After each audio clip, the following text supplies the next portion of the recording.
Todo fiel discípulo del buen Jesús demostrará su amor y lealtad. En el diario estudio de nuestra lección y la palabra viva de Jesús. Sí, diariamente estudiaré mi lección con fidelidad, oración y fe. Asistiré cada sábado con emoción y una grata ofrenda traeré.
puedo oír tu voz.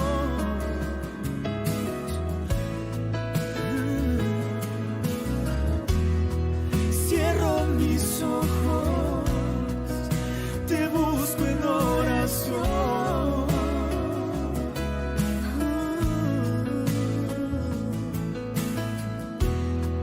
En mi silencio escucho tu dirección.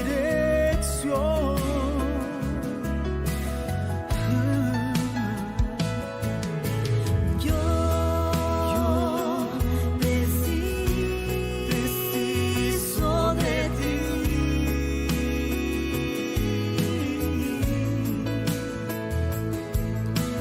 Yo necesito de ti.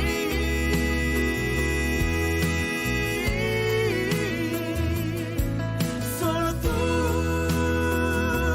mi Dios, motivo para cantar.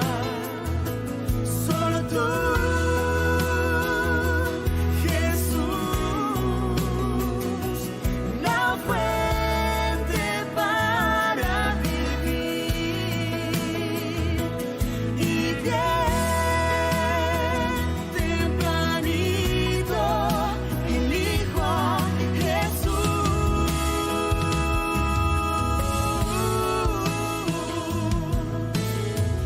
Solo tú, mi Dios, motivo para cantar. Solo tú, Jesús, la fuente para vivir. Y bien tempranito elijo a Jesús.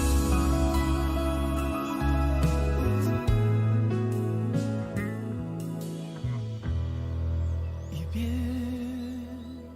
bien tempranito elijo a Jesús. Elijo a Jesús. Solo tú, Jesús. Yo elijo a Jesús.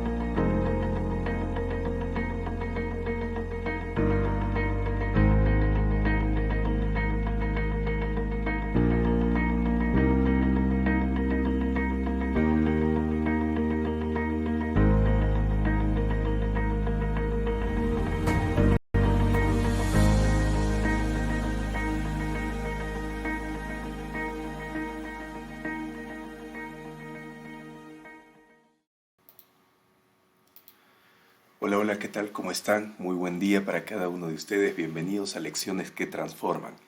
Estamos aquí muy contentos de poder reunirnos una vez más para estudiar la Biblia como familia espiritual, como hijos de Dios.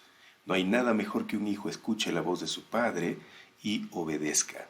Obedezca por amor, obedezca porque conoce a su padre. Así también en la vida cristiana nosotros debemos obedecer a nuestro Padre Celestial por todo el amor que Él ha mostrado hasta aquí por nosotros. Y una de esas muestras de amor por nosotros es la vida. Estamos nosotros respirando en este momento, queridos amigos, gracias a Dios. Estamos nosotros hablando y usted escuchando, gracias a Dios. Dígame si eso no es gran motivo para alabar a Dios, agradecer y amarlo. Claro, claro que sí. Por lo tanto, no importa en qué situación usted se encuentre, tal vez hay problemas, desafíos, dificultades, hay miedo, hay vacío, pero si usted está vivo, hay esperanza todavía de solucionar esos problemas, de vencer esos desafíos. Le animo a siempre andar en los pasos de Jesús, a mantenerse cerca de Él, a nunca separarse. Esas lágrimas que usted derrama son secadas por Jesús, si usted está confiando en Él. Si usted se siente débil, usted encontrará fuerzas en Él. Si usted se siente desesperado, encontrará paz en Él. No hay nada mejor que estar al lado de Jesús. Y estudiando la Biblia nos encontramos al lado de Jesús, porque allí vemos a Él representado en todas estas historias, en todos estos consejos, en todos sus mandamientos. Y así que vamos para adelante, no se desanime, no se desanime. Las cosas van a cambiar, no en estos tiempos, sino en los tiempos cuando Jesús establezca su reino, un reino de justicia, un reino fuera de corrupción, un reino de armonía, un reino de paz, un reino donde Jesús será el centro de todo. Apocalipsis capítulo 21, versículo 3 dice que Dios morará con su pueblo, Él será su Dios. Iremos, dice Isaías también, de sábado en sábado, de mes en mes, a estar en su presencia. ¡Qué maravilloso! Allí en ese momento, no más lágrimas, no más dolor, no más tristeza, no más muerte. Esa es nuestra esperanza, amigos. Así que fortalézcase en estas promesas maravillosas de Dios. Vamos a orar. Gracias, Señor, porque tú nos has traído una vez más aquí para estudiar tu palabra, fortalecernos en ella y estar en tu presencia. Qué bendición, Señor, que nos das de poder mantenernos a tu lado. Eres un Dios de amor, eres un Dios de misericordia, eres un Dios extraordinario, poderoso. Eres el Shaddai, eres Jehová, eres Adonai, Señor. Gracias por eso. Gracias. Acompáñanos en el estudio de hoy y haznos comprender, oh Dios, que tú en este momento estás en el santuario celestial como nuestro sumo sacerdote, intercediendo por todos tus hijos para que puedan llegar a ser salvos en su plenitud. Gracias. Acompáñanos en el estudio de hoy, en el nombre de Jesús. Amén, Señor. Amén. Bienvenidos una vez más a los que acaban de conectarse a Lecciones que Transforman. Es un placer para mí darles la bienvenida y desearles lo mejor. Deseo que en estos minutos que nos encontremos con Dios sean minutos de extraordinaria bendición. Gracias también a aquellos que están dejando, como siempre, sus comentarios. Un saludo para ustedes. Realmente es una alegría leer cada comentario que dejan. Gracias. Y si usted no se anima todavía a dejar su comentario, yo le animo. Sin embargo, si no quiere, también no hay problema, no se sienta obligado, pero gracias por estar con nosotros estudiando la Biblia. Su presencia es una bendición.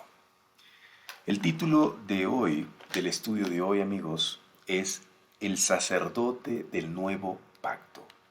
Recuerde que toda esta semana estamos estudiando el tema general, que mañana haremos un repaso. El título es El nuevo pacto. Sí, la lección 10, que es esta semana.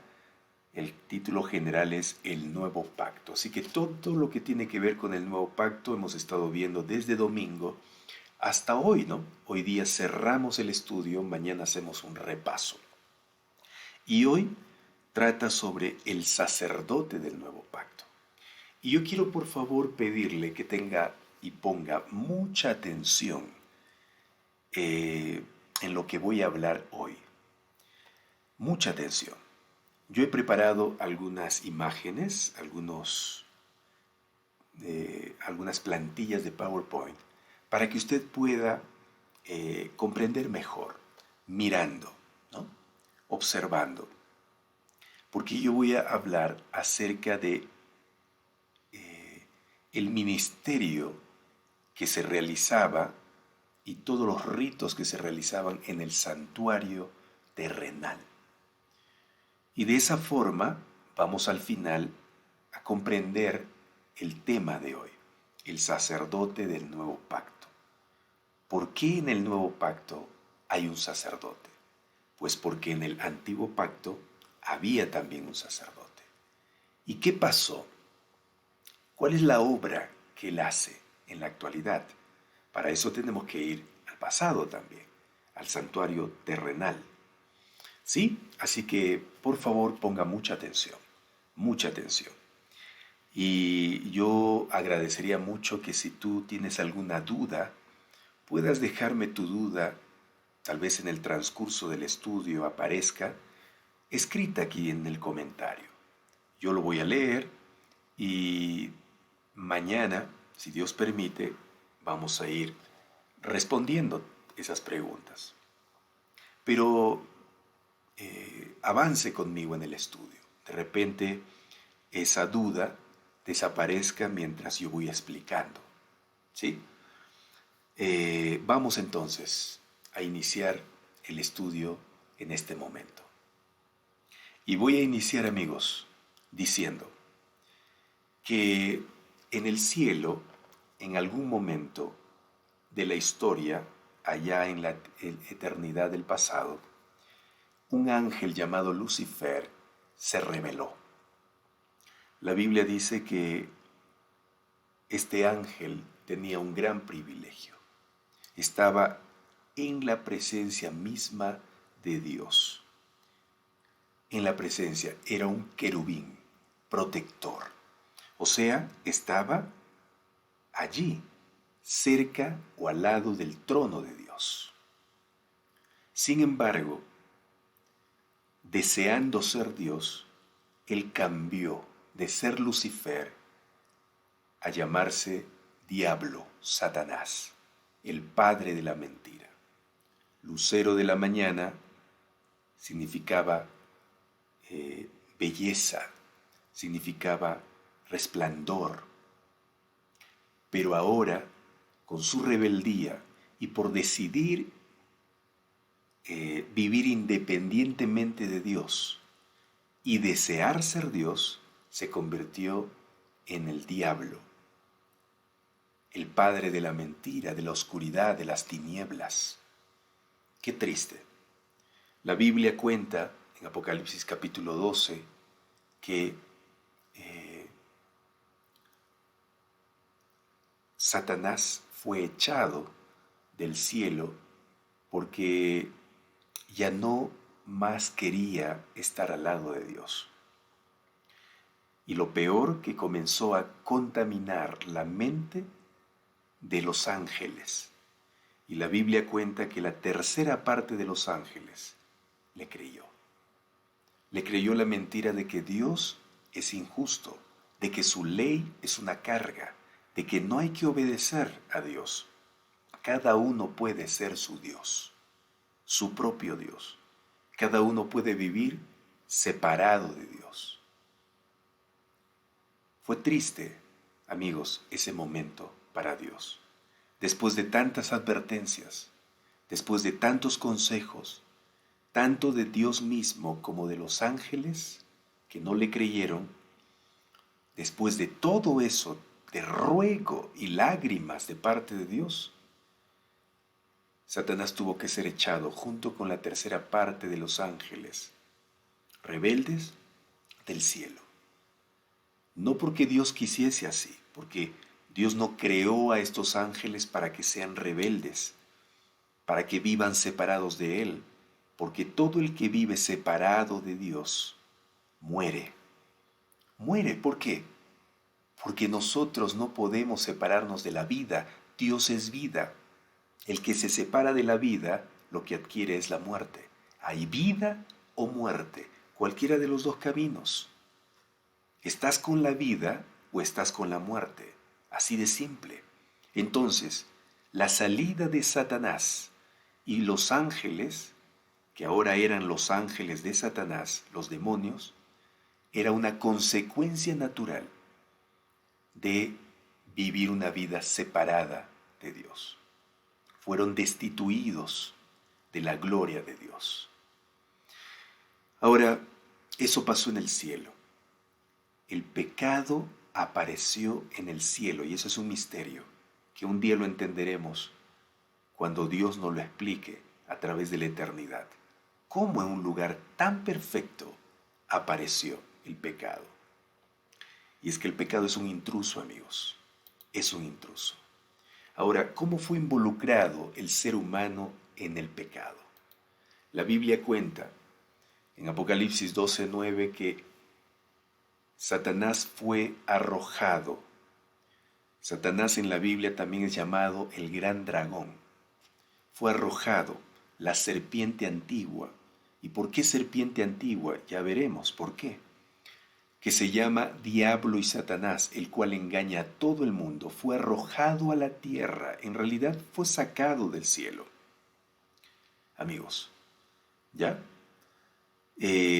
Cuando dice fue arrojado a la tierra, significa que vino a parar a este mundo. Él eligió esta tierra.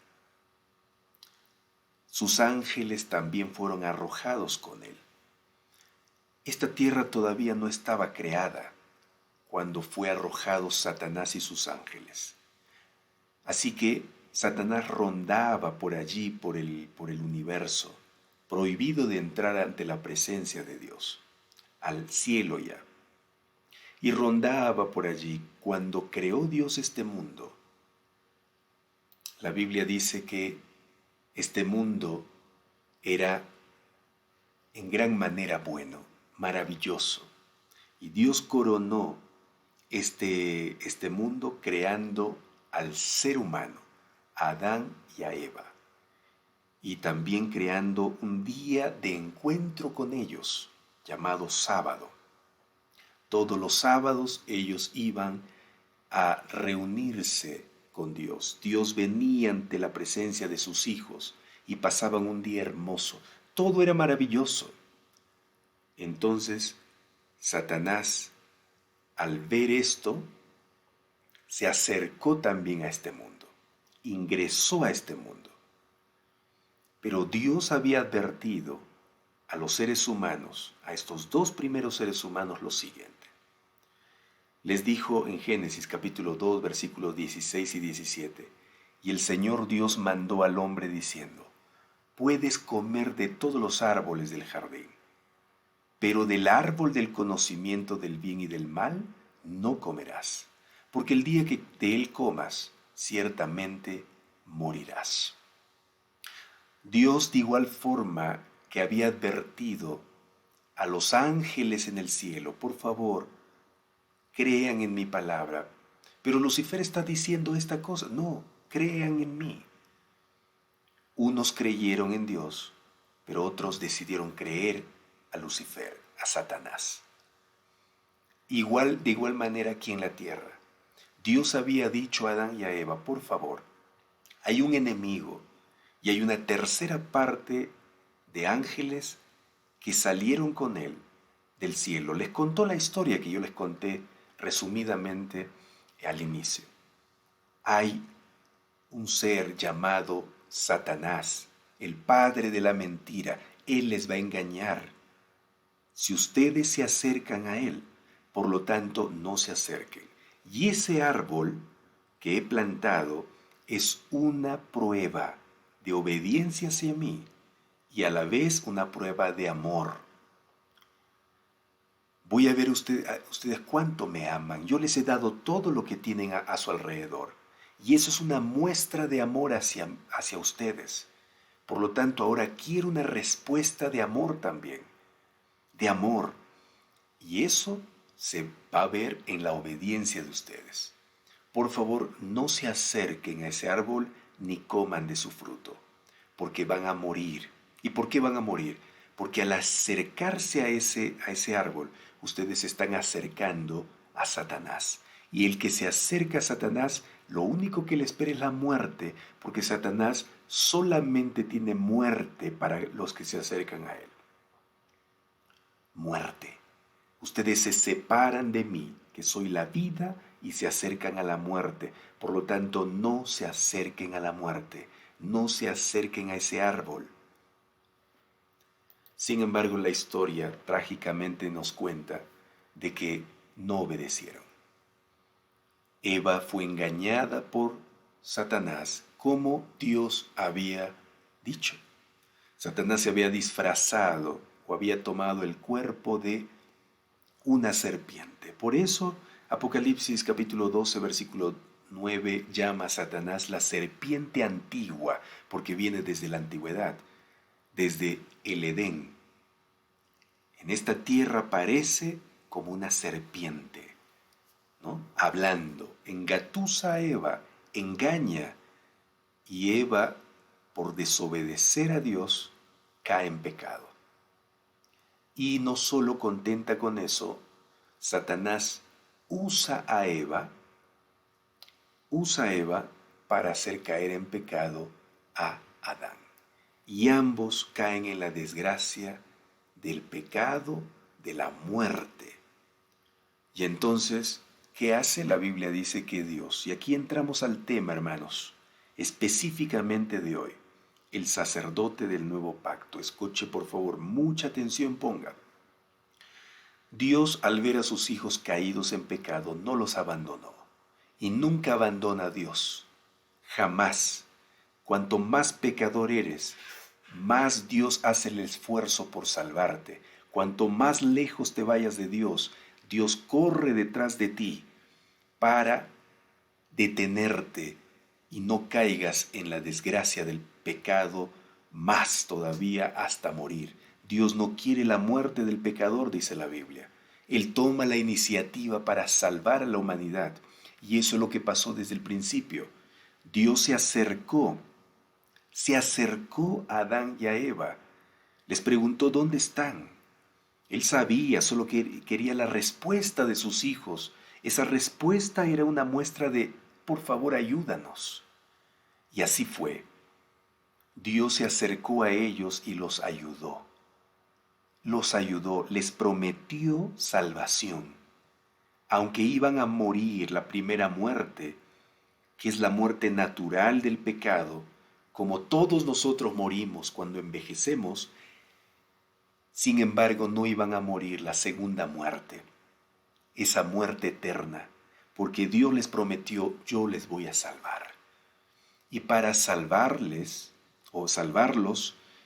yo voy a mandar a la simiente de la mujer, Génesis capítulo 3, versículo 15, a la simiente de la mujer, representado en quién, amigos, en el futuro a Jesús.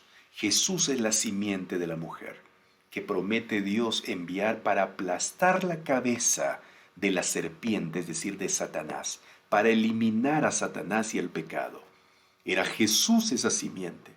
Ahora, ¿cómo entenderían Adán y Eva? Mucha atención, por favor.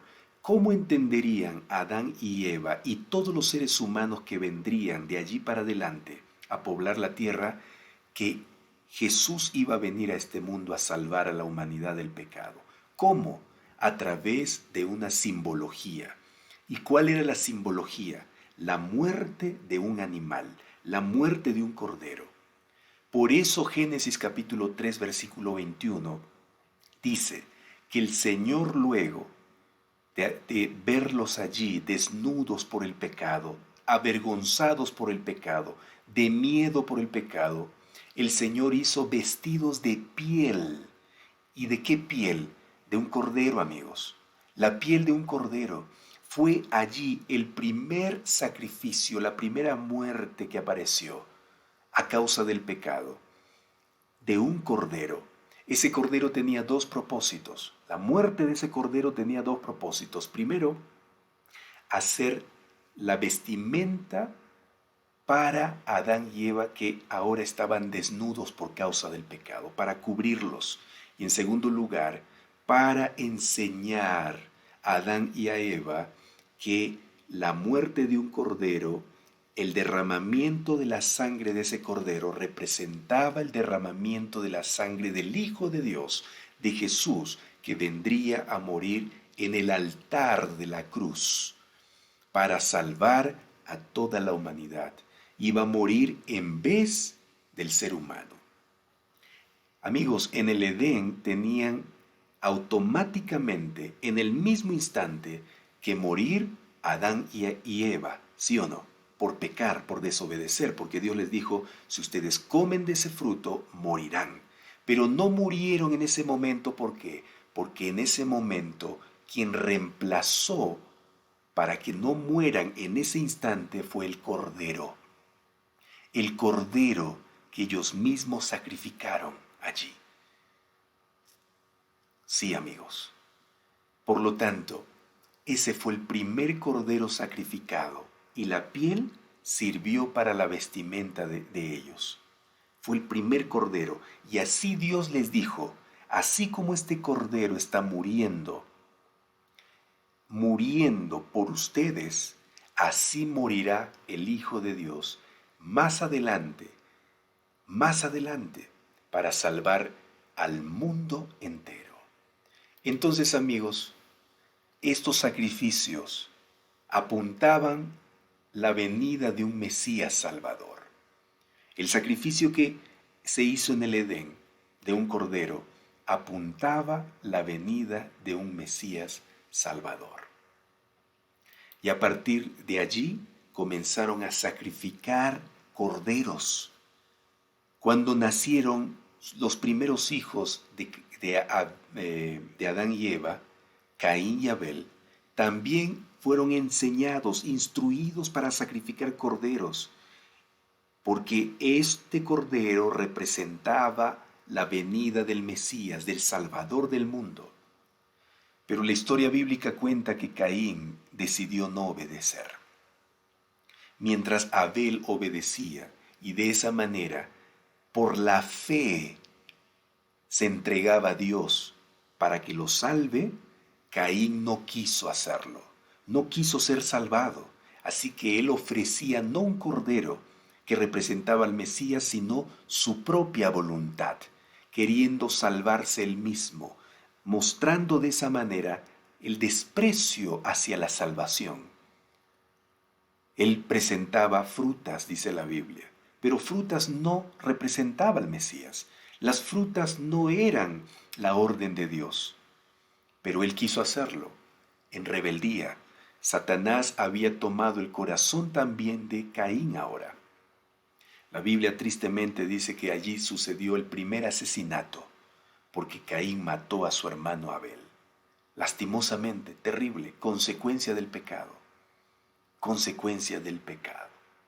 Bueno, pero a partir de allí, amigos, entonces todos debían sacrificar corderos, porque de esa manera mostraban su fe en la promesa del Salvador, del Mesías. Los patriarcas sacrificaron también en altares. ¿Sí? Job, Enoc, Abraham, Jacob, Isaac, y todos ellos sacrificaban corderos en altares, como se les había enseñado a nuestros primeros padres, Adán y Eva. Era una orden de Dios, porque era símbolo, era una sombra de lo que venía más adelante. ¿Sí? Era la sombra de Cristo, era el símbolo de Cristo. Ese cordero era simbología del Salvador del mundo, del Mesías, Entonces, cuando pasó el tiempo, amigos, y apareció el pueblo de Israel como cumplimiento de la promesa de Dios a Abraham, de tu descendencia haré una gran nación, y cuando ya la descendencia de Abraham se convirtió en una gran nación y fueron liberados de Egipto para ser llevados a la Canaán, a Jerusalén, ¿sí? Al territorio allí de la Canaán, en el desierto Dios dio una orden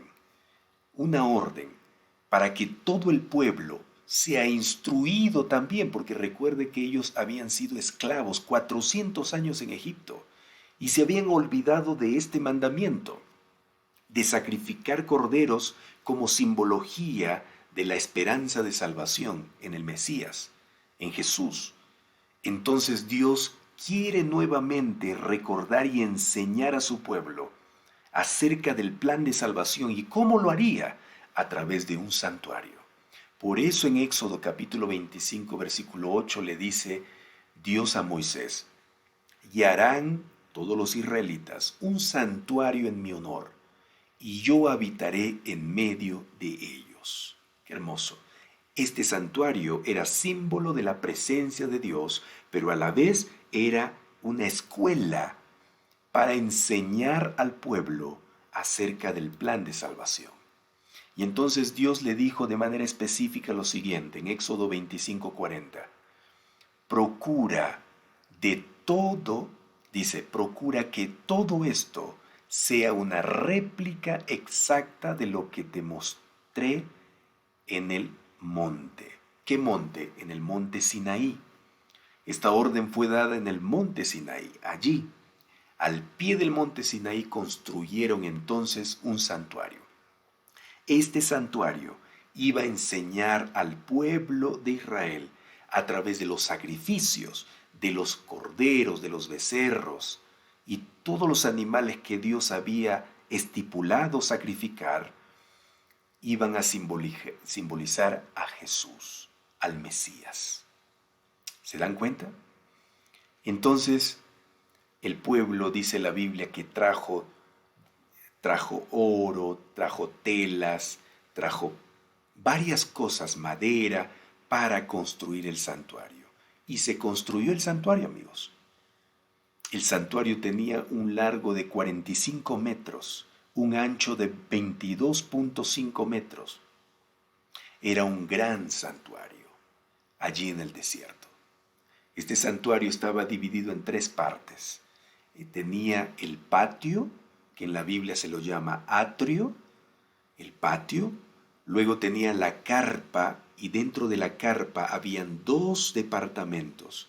El primero se llamaba lugar santo y el segundo se llamaba lugar santísimo. Y eso lo veremos a continuación. Ahí está. El patio, lugar santo, lugar santísimo. 3 ambientes tenía el santuario. 3 ambientes. En el patio había una fuente de bronce, una fuente con agua de bronce. También estaba el altar del holocausto, donde se sacrificaban, amigos, los animales que simbolizaban a Jesús. En la fuente con agua se lavaban los sacerdotes antes de oficiar el sacrificio. También estaba el lugar santo y el lugar santísimo.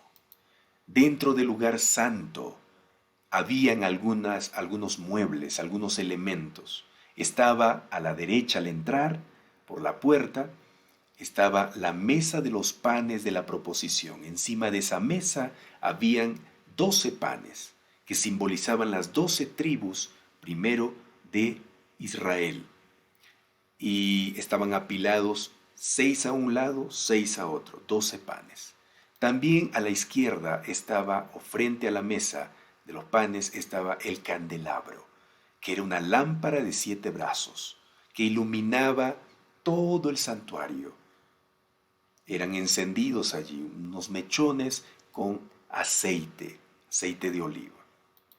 También estaban allí, frente a la cortina que separaba el lugar santo del lugar santísimo, el altar del incienso. El altar del incienso. Y en el lugar santísimo, en el segundo departamento, estaba el altar del pacto. El altar del pacto era símbolo de la presencia de Dios, del trono de Dios, porque allí había una luz que se iluminaba siempre. Y esa era la presencia de Dios, la Shekinah, se lo llama en hebreo, Shekinah, la presencia de Dios. Dentro del santuario, amigos, se oficiaban ritos y para eso estaban los sacerdotes, para hacer un oficio diario. Todos los días del año ellos trabajaban, los sacerdotes, y una vez al año la obra era netamente del sumo sacerdote. Los sacerdotes eran de la tribu de Leví y el sumo sacerdote en principio fue Aarón y después toda la descendencia de él. Cuando murió le reemplazaba un hijo y así sucesivamente. Ahora, yo quiero decirles que todo este santuario y todos los muebles y todos los ritos simbolizaban, amigos, a Jesucristo. Por eso yo dije que este santuario fue hecho para enseñar al pueblo que así iban a ser salvos y que solo en Cristo serían salvos.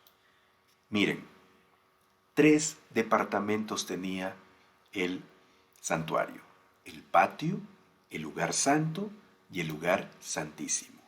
Y cada cosa representaba a Jesús. La fuente con agua representaba a Jesús. Jesús dijo, pero en el último y gran día de la fiesta, en Juan capítulo 7, versículo 37, Jesús se puso en pie y alzó la voz diciendo, si alguno tiene sed, venga a mí y beba.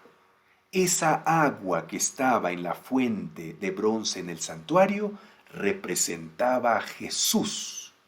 Y Juan capítulo 7, versículo 37 nos muestra eso, porque él dice, si tienen sed, vengan y beban de mí, porque yo soy el agua de vida, beban de mí. También dice en Juan capítulo 4, versículo 13 al 14, Juan capítulo 4, versículo 13 al 14, respondió Jesús y le dijo, cualquiera que bebiera de esta agua, refiriéndose a él, volverá a tener, refiriéndose primero al agua de la fuente, del pozo, donde estaba la mujer allí.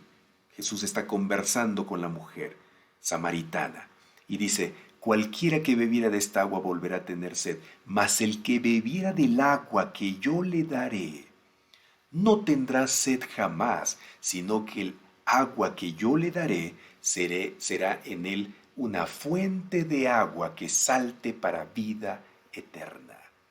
¿Y a quién se estaba refiriendo, amigos? Como el agua, a él mismo. Le dice a la mujer, todo el que beba de mí no tendrá sed jamás, más bien se convertirá en una fuente de agua que salte para vida eterna. Le estaba haciendo una invitación a la mujer samaritana aquí, acércate a mí, bebe de mí. La fuente con agua en el santuario entonces simbolizaba a Jesús. Ahora, el santuario, amigos, también tenía un mueble llamado el altar del holocausto. Este altar también simbolizaba a Jesús. Fíjese lo que dice Hebreos capítulo 9, versículos 13 y 14. Hebreos capítulo 9, versículos 13 y 14 dice, porque si la sangre de machos cabríos y de toros, porque eso es lo que se sacrificaba, amigos, en el santuario terrenal, machos cabríos, toros, ovejas, y la ceniza de la vaquilla rociada sobre los impuros, santificaban para la purificación del cuerpo, porque sí, amigos, simbólicamente todos estos sacrificios santificaban, pero simbólicamente. ¿Por qué? Porque representaban ¿a quién? A Jesús. Pero ahora dice Pablo en Hebreos, ¿cuánto más la sangre de Cristo? Porque en los tiempos de Pablo ya Cristo había venido a morir en la cruz. Entonces Pablo dice, ¿cuánto más la sangre de Cristo, quien mediante el Espíritu Eterno se ofreció a sí mismo sin mancha a Dios, limpiará nuestra conciencia de las obras muertas para servir al Dios vivo? ¿Se da cuenta? Pablo está haciendo una comparación. Lo que hacían en el pasado los israelitas sacrificando corderos, ahora lo que hizo Jesús al sacrificarse a él mismo como cumplimiento de toda esa simbología en el pasado. Dice que la sangre de Jesús realmente purifica. La mesa de los panes, amigos, también simbolizaban a Jesús. Porque Jesús dijo, yo soy el pan de vida. El que a mí viene nunca tendrá hambre, y el que en mí cree no tendrá sed jamás. ¿Se da cuenta? Los panes que estaban dentro del santuario, aparte de simbolizar a las tribus de Israel, en primera instancia simbolizaba a Jesús, porque Él es el pan de vida, y todo aquel que come de Él tiene vida de verdad. Jesús representa a estos panes. También el candelabro que alumbraba el santuario simboliza a Jesús. ¿Por qué? Porque Él dijo, yo soy la luz del mundo. El que me sigue nunca andará en tinieblas, sino que tendrá la luz de la vida. Así que el candelabro que daba luz en el santuario también simbolizaba a Jesús, la luz del mundo. El altar del incienso, amigos, el altar del incienso, que simbolizaba ese humo, ¿no?, que se prendía en ese altar con el carbón que traían de allí del patio, de ese altar del holocausto donde se quemaban los animales. De allí el sacerdote traía carbón y metía dentro del altar del incienso y lo mezclaba con incienso y salía un olor agradable. Esas oraciones, ¿ya? Mire, fíjese lo que dice en Apocalipsis 5:8. Cuando tomó el libro, los 4 seres vivientes y los 24 ancianos se postraron delante del Cordero. Cada uno tenía un arpa y copas de oro llenas de incienso. ¿Se dan cuenta? Incienso. ¿Qué representan? Oraciones de los santos. Este humo, amigos, en el altar del incienso que salía, representaban a las oraciones de los santos. Y yo pregunto, ¿en nombre de quién oramos? De Jesús. En el nombre de Jesús oramos.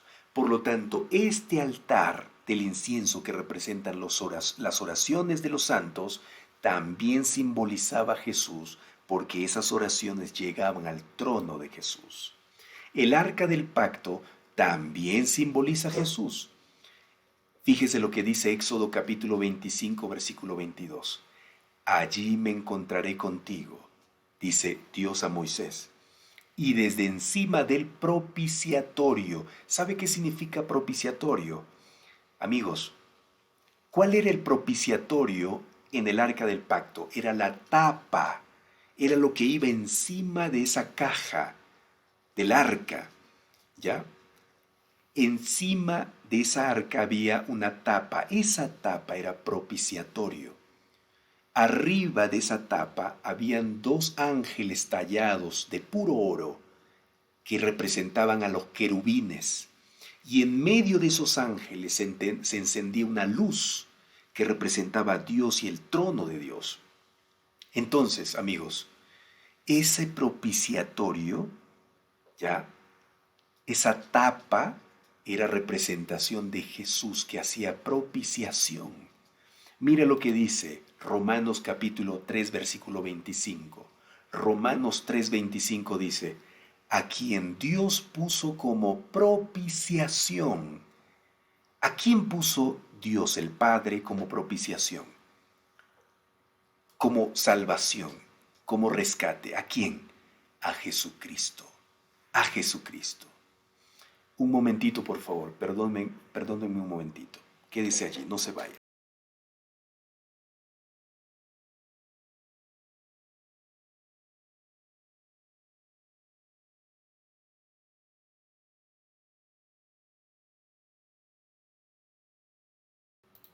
Ahora sí.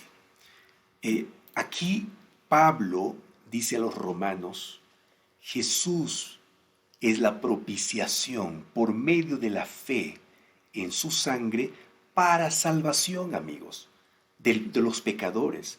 Por lo tanto, esa tapa que se llamaba la tapa de la propiciación, allí en el santuario terrenal, en el arca del pacto, simbolizaba a Jesús también. Entonces, amigos queridos, todo esto del santuario simboliza a Jesús. Simbolizaba a Jesús en el santuario. De esa manera, Dios enseñaba al pueblo Con todos estos símbolos enseñaba al pueblo acerca de su salvación, acerca de su salvación. Y cuando hablamos del sacerdote y del sumo sacerdote, también simbolizaban a Jesús. El sacerdote y todo lo que hacía en el santuario simbolizaba a Jesús. Y el sumo sacerdote y todo lo que hacía el sumo sacerdote simbolizaba a Jesús también. El sacerdote, ¿sí?, era el que llevaba ante la presencia de Dios los pecados confesados del pueblo. Y el sumo sacerdote un día por año purificaba el santuario de todos esos pecados que el sacerdote diario había llevado dentro del santuario. ¿Se da cuenta? Entonces, así también Jesús, amigos, Jesús cumplió esto cuando vino a esta tierra, murió, resucitó, murió como un cordero. ¿Ya? Miren, esta agua que está aquí en el bronce, en la fuente de bronce, ¿ya?, simboliza a Jesús, porque el sacerdote venía y se lavaba allí en esa agua. Esa lavada del sacerdote, amigos, simbolizó el bautismo de Jesús como nuestro sacerdote. Este cordero o animal que era puesto encima del arca, el arca del holocausto o el altar del holocausto, simbolizaba también a Jesucristo cuando murió en la cruz. ¿Ya? De igual forma, el sacerdote hacía un servicio diario en el lugar santo para perdón de los pecados. Y eso es lo que Jesús hizo también. Al morir en la cruz, Él nos dio perdón de pecados. Y en el lugar santísimo, el sumo sacerdote, una vez al año, purificaba el santuario. Y esta purificación era un día de juicio, ¿sí?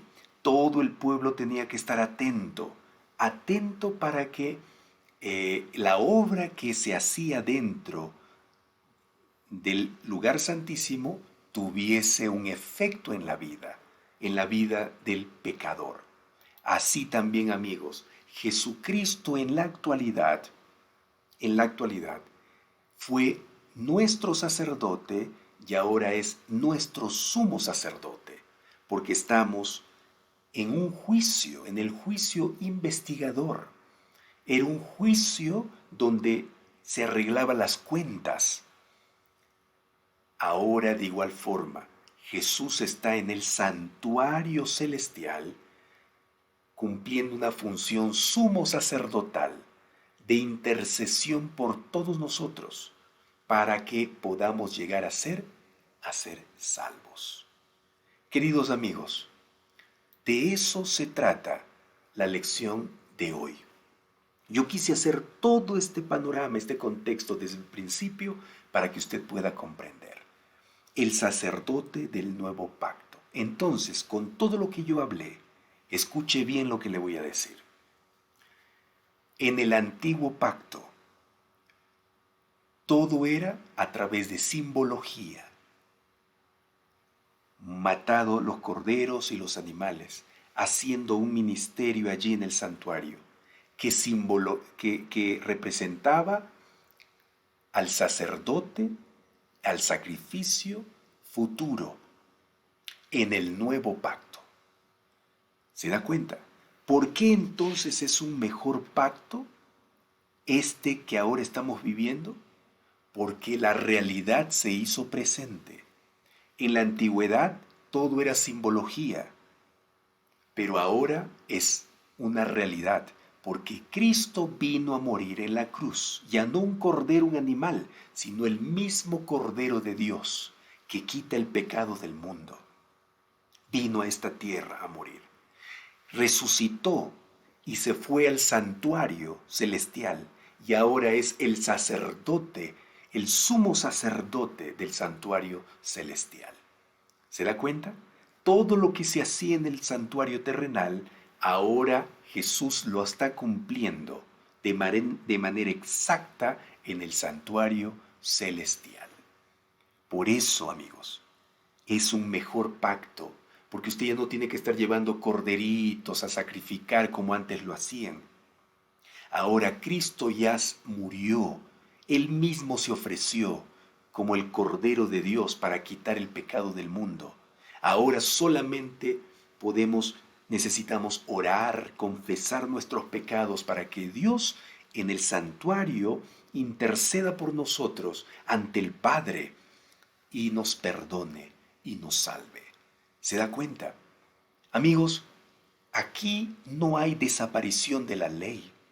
Algunos dicen que en el nuevo pacto desapareció la ley con la venida de Cristo, la realidad. No, lo que desaparecieron fueron esos sacrificios, las leyes ceremoniales, esos corderitos, sacrificar, eso, estar haciendo esos ritos en el santuario, eso desapareció. ¿Por qué desapareció? ¿Por qué ya se anuló eso? Porque ya la realidad vino, Jesús vino. Pero la ley de Dios, los 10 mandamientos no desaparecen, porque la ley de Dios es eterna. Y además hemos estudiado que la ley de Dios, los 10 mandamientos, son la base del pacto. Si desaparece la ley, desaparece el pacto y estamos perdidos todos. No, eso no desapareció. Por eso continuamos nosotros respetando los 10 mandamientos. Pero hay otra gente y hay otros predicadores que paran enseñando la mentira de que con la venida de Jesús, la realidad del antiguo pacto, ¿no?, de esa simbología, ya se anuló los 10 mandamientos. Los 10 mandamientos no se anularon. Lo que se anuló fueron las leyes de esas ceremonias que se hacían en el santuario, que simbolizaban a Jesús, de ir a llevar un cordero, sacrificar un cordero, que el sacerdote llevaba la sangre, se manchaba sus dedos. Todo eso desapareció. Y por eso, cuando nosotros, hermanos, leemos en Mateo capítulo 27, versículo 51, que aparece aquí en la lección, no lo voy a buscar, usted lo puede buscar luego, Mateo 27, 51, dice que cuando Jesús murió en la cruz y expiró allí en la cruz, la cortina del santuario, porque recuerde que había una cortina que separaba el lugar santo del lugar santísimo, la cortina, que era grande, muy grande, porque el templo era inmenso, se rasgó desde arriba para abajo, no de abajo para arriba para que nadie diga que un ser humano lo rasgó, sino Dios mismo rompió esa cortina, dando símbolo o mostrando de esa manera de que ya no más corderos, ya no más sacrificios, no más, porque el sacrificio supremo de la vida de Cristo se hizo realidad. Ahora no más estar haciendo lo que se hacía en el santuario terrenal. Eso se anuló con la muerte de Cristo, pero no los 10 mandamientos. Los 10 mandamientos, dijo Jesús mismo, yo he venido a cumplirlo, y ni una jota ni una tilde pasarán mientras dure este mundo. No más me digan que yo he venido a anular. Todo se cumple lo de la ley de Dios. Lo que he venido a anular y a dar cumplimiento también son los sacrificios que simbolizaban a mí, dice Jesús. Ese cordero que ustedes sacrificaban soy yo soy el cordero. Yo he muerto en la cruz, yo. Así que alto a los sacrificios, no más, no tiene mayor sentido. Así que amigos, esas personas judías que en este momento están sacrificando sus corderos, hay alguna religión por allí que se llama los israelitas del nuevo pacto, que siguen allí sacrificando corderos. Pueden ser sinceras esas personas, pero no están haciendo lo correcto, porque la Biblia enseña, amigos, que con la muerte de Cristo esos sacrificios terminaron, porque ya no tiene mayor sentido, porque esos sacrificios apuntaban a Jesús, y si Jesús ya cumplió con su muerte, entonces no más. Pero la ley sigue perpetua. Entonces, el sacerdote del nuevo pacto, amigos, es Jesucristo, porque en este momento Él está haciendo una obra de intercesión en el cielo, en el santuario celestial. Él es nuestro sacerdote.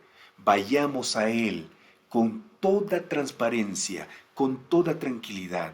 Vayamos ante la presencia de nuestro sumo sacerdote a confesar nuestros pecados y Él nos perdonará. Él hará expiación.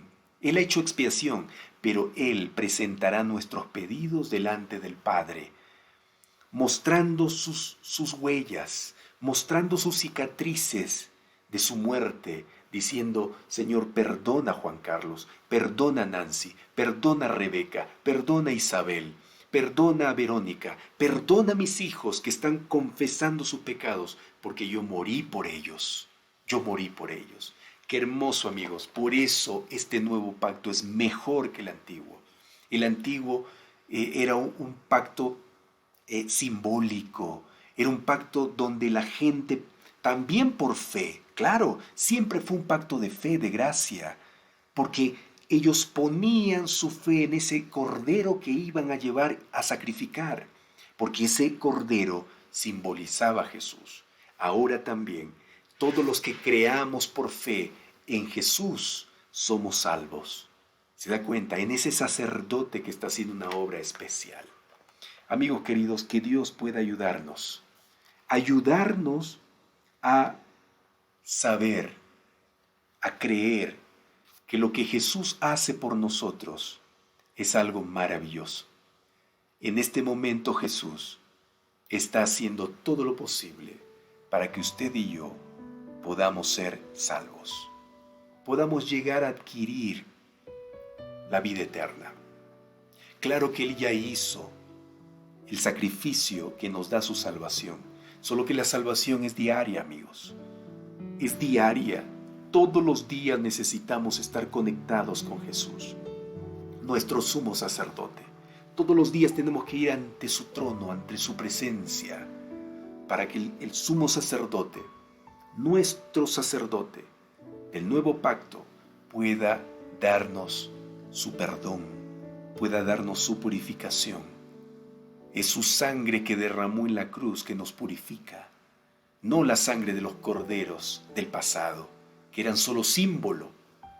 Claro que valían en su tiempo, porque Jesús todavía no había venido, pero ahora que vino Jesús, ahora la sangre de Jesús es lo que nos purifica de verdad, dice Pablo a los hebreos y a los romanos. Él es nuestra propiciación. Él. Qué maravilloso, amigos. Qué extraordinario. Aprovechemos esta linda oportunidad que nos da Dios. Vamos a orar. Querido Señor, gracias por tu palabra. Gracias porque en este nuevo pacto te tenemos a ti, Señor, no a un animalito que te simbolice, sino a ti, la realidad. Qué maravilloso, Señor. Gracias, gracias, porque tú eres un Dios bueno, que siempre está a nuestro lado, dándonos fortaleza, perdón y purificación. Muchas gracias. Te pido, Señor, que nos ayudes a ser fieles a ti, a estar en consagración cada día y a aprovechar esta relación que tú has empezado para crecer espiritualmente. Bendice a todos mis hermanos y amigos que han escuchado tu palabra, que nos hemos gozado, Señor, en tu enseñanza. Ayúdanos a valorar esto. En el nombre de Jesús. Amén, Señor. Amén. Hermanos queridos, ¿qué tal le pareció el estudio de hoy? Yo espero que haya sido una bendición en tu vida, porque en mi vida fue una bendición. Dios te bendiga también en todo lo que hagas en este momento, en este día. ¿Sí? Recibe un fuerte abrazo de mi parte. Si no entendiste algo, vuelve a mirar el video que quedó grabado. Si entraste tarde o después, mira el estudio de hoy porque fue muy ilustrador o muy ilustrativo, ¿no? Míralo, para que puedas entender de que en este momento hay un sumo sacerdote, el sacerdote del nuevo pacto, que está velando por nuestras vidas y obrando, intercediendo para que todos nosotros podamos ser salvos. Un fuerte abrazo. Nos vemos mañana para hacer un repaso de todo lo que hemos estudiado esta semana. ¿Está bien? Que Dios te bendiga, un fuerte abrazo, gracias por haberme acompañado. Comparte por favor el video, el estudio, la transmisión, compártelo. Yo te estaré muy agradecido. ¿Sí? Gracias, hasta luego, nos vemos.